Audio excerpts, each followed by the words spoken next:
আসসালামু আলাইকুম, সবাই কেমন আছেন? অবশ্যই ভালো আছেন, আমরা আল্লাহর রহমতে ভালো আছি।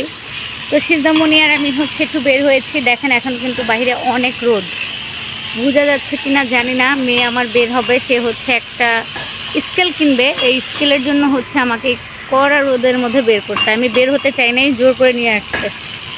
এখন প্রচুর রোদ, ওই পারে মানুষ কাজ করতেছে, অনেক মানুষ আছে। এই রোদের মধ্যে কিন্তু কেউ বের হয় না, কিন্তু আমার মেয়েটা বের হয়ে গেছে।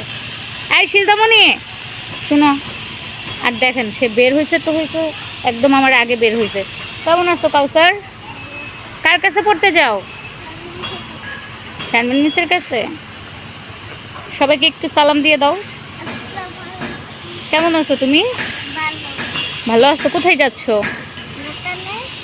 এই রোদের মধ্যে? নিজে তো বাইর হয়েছে, সাথে সাথে আমারও আনছো না? একা বাহিরে যাবো? তুমি আমাকে আনছো কেন এই রোদের মধ্যে? বেয়াদব মেয়ে, যাও। কচু মেয়ে, কি রোদ! এই রোদের মধ্যে বাইরে হওয়ার কোনো দরকার ছিল? শুধু স্কেল নিবা না আর অন্য কিছু নিবা?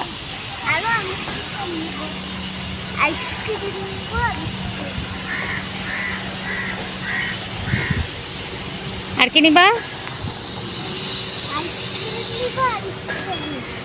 ও আচ্ছা, ঠিক আছে। কেনার টাকা নিয়ে আসছিল, আর সে এই টাকাটা দিয়ে আমাকে খাওয়াবে, আইসক্রিম খাওয়াবে।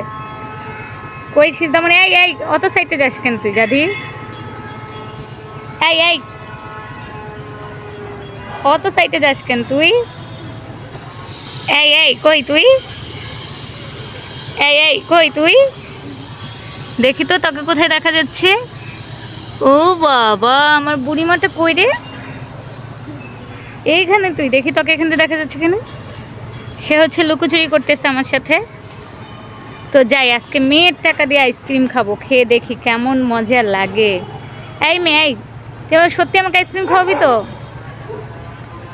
ওই দেখ, ওই যে আইতাছে কুকুর, যদি কামড় দেয়। এরা যা দুষ্টু, দেখছেন কিভাবে দৌড়ে আসতেছে। এরাই কিন্তু এই কুকুরের দলগুলি হইতেছে আমার বিড়ালটারে কামড় দিছিল। সিদ্ধামণি তো দেখা ভয় পাইতেছিল। এখন ভয় পাইছো? পাইছো তো আবার কেন বলো? এখন তো তুমি পলাইছিলা কুকুরের ভয়ে। সিদ্ধামণি কুকুরে দৌড় দিয়ে আসতে দেখা সে ভয় পলাইছিল, এখন আবার বলেন আচ্ছা চলো আইসক্রিম নিয়ে আসি। তো দেখি মেয়ে আমাকে কি আইসক্রিম খাওয়াই আসতে। যাও, এবার দিয়ে আসো, সাওয়া দিয়ে আসো। বাহিরে রোদ, তো রোদ দিয়ে যাইতেছো কেন? কুকুর যদি দৌড় দেয় না, আর তুই যদি দৌড় দেস, কুকুর দেখা তাহলে তোরা ঠিকই কামড় দিব, দেখিস। কুকুর দেখা দৌড় দিবি না। তুই ওর গিয়ে উপরে দেখা আছে কিনা।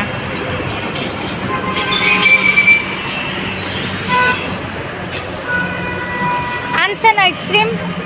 আইসক্রিম আনেন নাই? ওই যে স্ট্রবেরিটা, এই নিয়ে কয়দিন আসলাম আপনার স্ট্রবেরি আইসক্রিম। দেখি সিদ্ধামণি চলো নাই, অন্য একটা নাও। অন্য কোনটা নিবে নাও।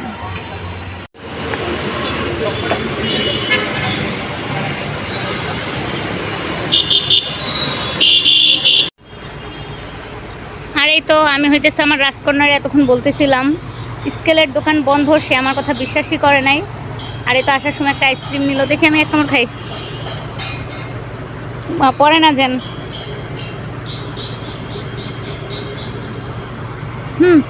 আর খাবো না, তুমি খাও, পরে না যেন।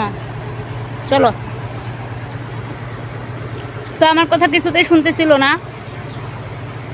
সে এই দুপুরে রোদ্রের মধ্যেই স্কেল নিতে আসবে। এখন তো স্কেল পায় নাই, আমার মনটা চাইতেছিল ধুয়ে এমন মারা মায়েরই, আর গালটা পুরো একদম চটকনে দেওয়া ফাটাই ফেলি, কিন্তু মারলাম না। থাক,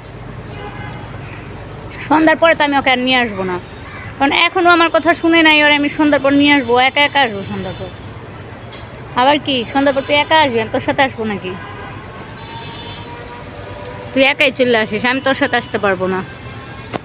তুই এখন আমার কথা শুনছিস? শুনিস নাই তো। এখন রোদের মধ্যে বাইরে হয়ে ভালোও লাগতেছে না, যাই বাসায়।